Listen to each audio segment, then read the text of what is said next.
Today, I want to talk to you about something that affects all of us in one way or another: social media. How many of you check your phone as soon as you wake up? How many of you spend hours scrolling through Instagram, Facebook, Twitter, or TikTok every day?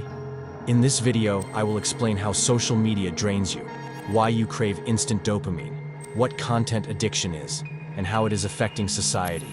I will also give you some tips on how to use social media in a healthier and more mindful way. So let's start with the first question. How does social media drain you? The answer is simple. Social media is designed to be addictive. The creators of these apps know exactly how to manipulate our brains and keep us hooked.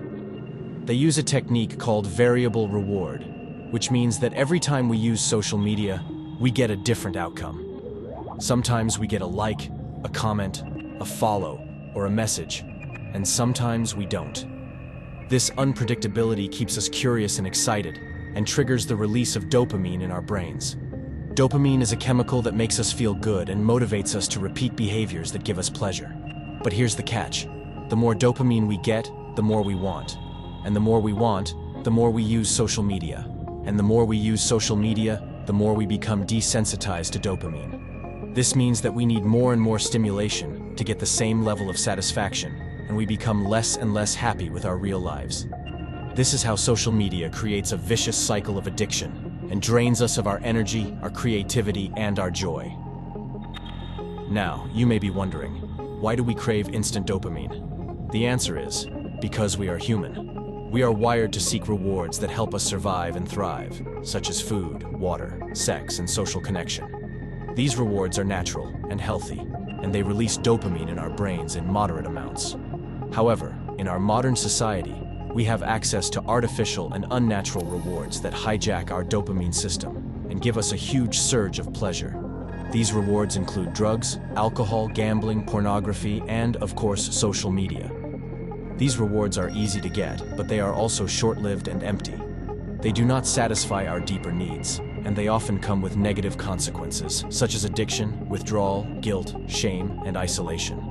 But why do we choose these artificial rewards over the natural ones? The answer is, because we are lazy. We prefer the path of least resistance, the quick fix, the instant gratification. We don't want to work hard, to face challenges, to delay gratification, to deal with uncertainty, to cope with boredom, to embrace discomfort, to grow as a person. We want to escape from reality, to distract ourselves, to numb ourselves, to avoid ourselves. We want to feel good, but we don't want to do good. We want to have it all, but we don't want to give anything. We want to be happy, but we don't know how. This leads us to the next question. What is content addiction? Content addiction is a term that describes the compulsive consumption of digital content, such as videos, images, memes, news, podcasts, blogs, etc. Content addiction is fueled by social media, which provides us with an endless stream of information and entertainment. Content addiction is also driven by our fear of missing out, our curiosity, our boredom, our loneliness, our insecurity, and our desire to belong. Content addiction is a way of filling the void in our lives, of satisfying our hunger for knowledge, of stimulating our senses, of expressing our identity, of connecting with others. Content addiction is a way of living vicariously through others, of escaping from ourselves, of avoiding our problems, of coping with our emotions. Content addiction is a way of wasting our time, our attention, our potential, our purpose. But how is content addiction affecting society? The answer is, in many ways. Content addiction is making us more distracted, more superficial, more passive, more isolated, more polarized, more manipulated, more unhappy.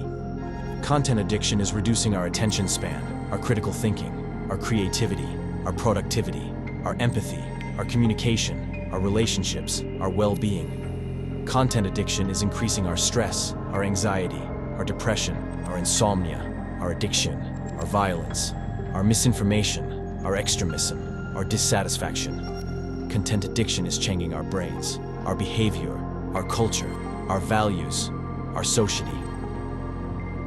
So, what can we do about it? The answer is, we can change.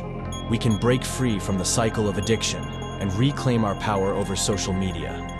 We can use social media in a healthier and more mindful way by following these tips. Set limits on how much time and when you use social media. Use apps or tools that help you track and control your usage, such as screen time, freedom, or off time. Turn off notifications and sounds that tempt you to check your phone. Put your phone on silent mode, airplane mode, or do not disturb mode. Keep your phone out of sight and out of reach when you are working, studying, sleeping, or spending time with others. Be intentional and selective about what you consume and share on social media. Follow accounts that inspire you, educate you, or make you laugh. Unfollow or mute accounts that make you feel bad, bored, or angry. Avoid clicking on clickbait, sensationalism, or negativity. Think before you post, comment, or react.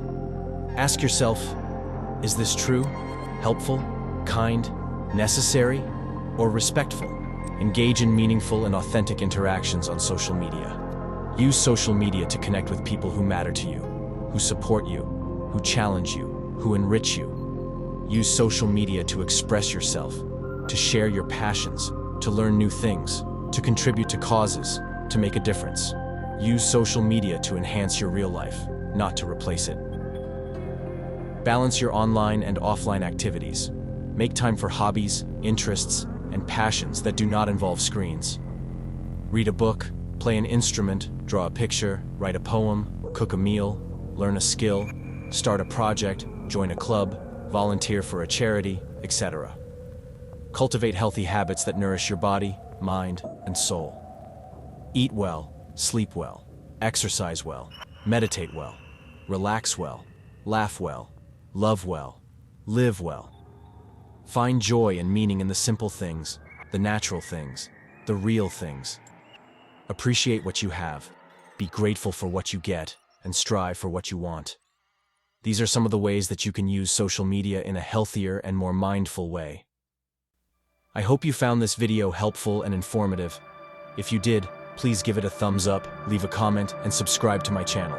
Thank you for watching, and I'll see you in the next video. Bye for now.